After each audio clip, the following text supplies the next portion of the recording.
সাপের কামড়ে মৃত্যু বংশীহারির ডোবাকুড়িতে। দক্ষিণ দিনাজপুর জেলার বংশীহারি ব্লকের ডোবাকুড়ি গ্রামে সাপের কামড়ে মৃত্যু হলো এক ব্যক্তি। মৃতের নাম মুজিবুর রহমান। ঘটনার সূত্রে জানা যায়, গত 28শে অগস্ট রাত 10:30 নাগাদ বাড়ির বারান্দায় শুয়েছিলেন মুজিবুর।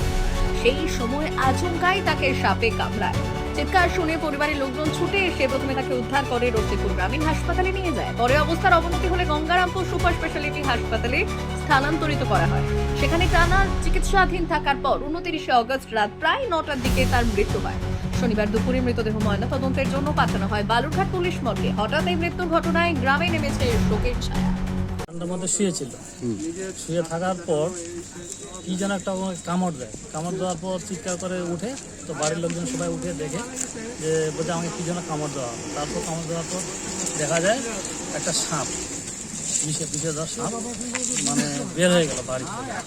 তারপর পায়ে দেখলাম যে সিদ্ধের মতো কনফার্ম হয়ে গেল সাপটা কামড় দিয়ে।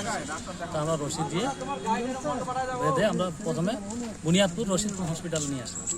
সেখান থেকে ডাক্তার দেখে শুনে আমাদের রেফার করে দেয় গঙ্গারামপুর মহকুমা হাসপাতাল। সেখানে চিকিৎসা চলাকালীন কামড়ানো হয়েছিল 28 তারিখ রাত্রি 10:30টার দিকে।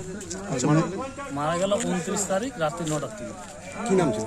মজিদুর রহমান। কোথায় বাড়িটা কোথায়? বাড়ি হলো গ্রাম হলো জোর ডোবাগুড়ি, পোস্ট হচ্ছে জোর দিকে। আচ্ছা, বয়স কিরকম হবে যে মারা গেছে? বয়স 58 বছর। আপনার নাম? আমার নাম মমিন রশিদ। আপনি কি হন? আমি ওনার ভাগ্না। বিশেষ প্রতিবেদন, উত্তর বাংলার সংবাদ।